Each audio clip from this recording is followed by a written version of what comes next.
안녕하세요. 정말 하루가 다르게 변하고 어지럽고 혼란스러운 세상이잖아요. 이 속에서 혹시 나는 어디로 가야 하나 이런 생각 한 번쯤 해보셨을 거예요.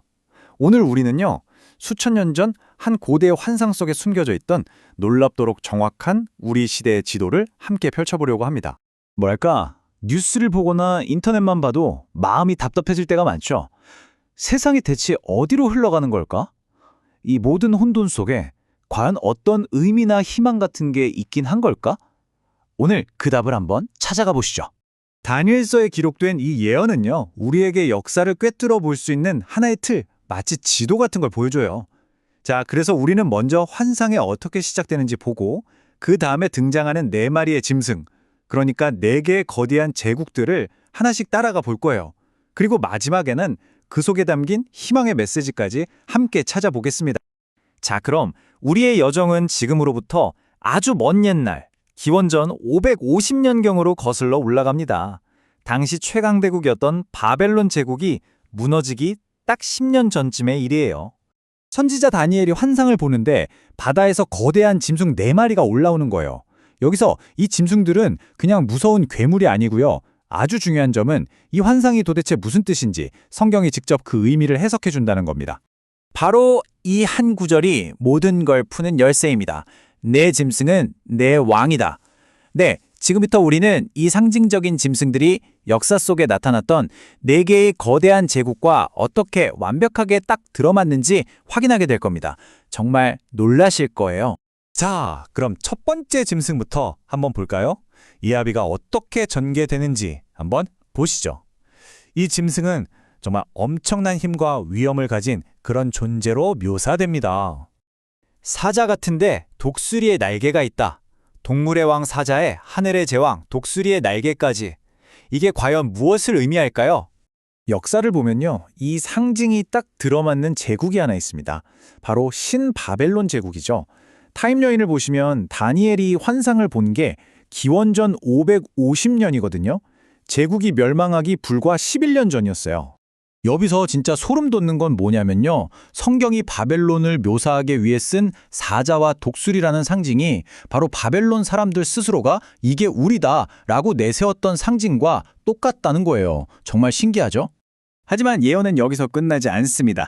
그 위풍당당하던 짐승의 날개가 뽑히고요, 연약한 사람의 마음을 받게 됐다고 해요. 이건 뭐 극적인 힘의 상실을 의미하는 거죠. 그리고 이 예언은 역사 속에서 그대로 이루어졌습니다. 느부갓네살이라는 위대한 왕 이후에 나라를 다스리는 것보다 유물 파는 고고학에 더 관심이 많았던 나보니두스 같은 왕들이 등장하면서 그 막강했던 제국이 정말 허무하게 조용히 무너져 내렸어요. 교만 위에 세운 인간의 힘이 결국 얼마나 연약한지를 보여주는 거죠. 자, 하나의 제국이 무너지니까 또 다른 제국이 그 자리를 차지합니다. 다음에 등장하는 짐승은 첫 번째만큼 위험 있진 않지만 훨씬 더 끈질기고 무자비한 존재입니다. 이번엔 곰입니다. 그런데 좀 이상하죠? 몸 한쪽을 들고 있고 입에는 갈빗대 3개를 물고 있어요. 이런 독특한 상징들이 역사 속 메데 바사, 즉 페르시아 제국과 놀랍도록 정확하게 일치합니다. 이 타임라인을 보시면 메데 바사 제국의 주요 정복 전쟁들이 나오는데요. 특히 아까 예언에서 말했던 3개의 갈빗대가 뭘 의미하는지 여기서 아주 중요한 힌트를 얻을 수 있습니다. 자, 예언이 얼마나 정확한지 한번 보세요. 몸 한쪽을 든 것은 메데와 바사 두 민족의 연합이었지만 결국 바사, 즉 페르시아가 훨씬 더 강했던 불균형한 동맹관계를 보여주고요. 입에 문 3갈빗대는 이 제국을 세운 결정적인 새 정복지, 바로 리디아, 바벨론 그리고 이집트를 상징합니다. 이건 단순히 미래를 맞추는 걸 넘어서 제국의 내부 구도까지 꿰뚫어 본 거죠. 다음으로 등장하는 짐승은요, 정말 숨막히는 속도와 야망의 상징입니다. 그 강력했던 곰을 대체한 건 과연 무엇이었을까요? 표범 자체도 엄청 빠른 동물이잖아요. 그런데 날개가 그것도 4개나 달려 있어요. 이건 차원이 다른 속도를 의미하겠죠. 네, 바로 알렉산더 대왕의 그리스 제국입니다. 알렉산더가 당시 알려진 세계 대부분을 정복하는 데 걸린 시간이 단 10년입니다. 정말 믿기지 않는 속도죠. 날개 달린 표범이라는 이미지가 완벽하게 들어맞아요. 그런데 예언은 4개의 머리도 언급하고 있었죠. 알렉산더가 젊은 나이에 후계자도 없이 갑자기 죽자 그가 이룬 거대한 제국은 하나로 유지되지 못했습니다. 환상 속에 나왔던 4개의 머리가 예고한 것처럼 그의 제국은 정확히 그의 부하 장군 4명에게 넷으로 쪼개졌습니다.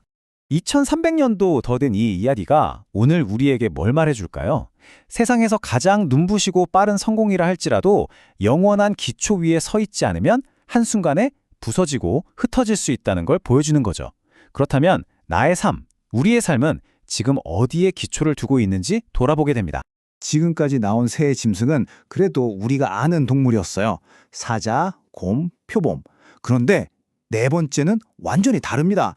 이전에 본 적도 없는 끔찍하고 무시무시한 존재가 나타나죠.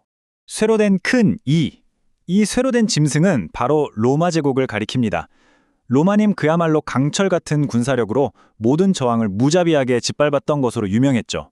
쇠 이빨은 로마의 막강한 군사력을, 그리고 모든 것을 부서뜨리는 그 힘은 예수님을 십자가에 못 박고 초대교회를 박해했던 그 역사를 떠올리게 합니다. 이 짐승은 하나님을 대적하는 인간 권력의 절정이라고 할 수 있죠. 하지만 바로 여기, 이 가장 어둡고 절망적인 지점에서 이야기는 극적으로 전환됩니다. 인간의 왕국에서 하나님의 왕국으로요.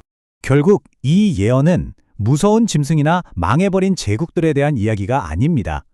혼돈처럼 보이는 이 모든 역사 뒤에는 모든 것을 아름다운 결말로 이끌어 가시는 하나님의 계획이 있다는 희망의 메시지인 거죠. 이 거대한 이야기 속에서 여러분의 자리는 어디라고 생각하세요? 이 예언은 단순한 과거의 기록이 아니라 오늘 당신의 믿음이 나아갈 방향을 보여주는 이정표가 될 수 있습니다.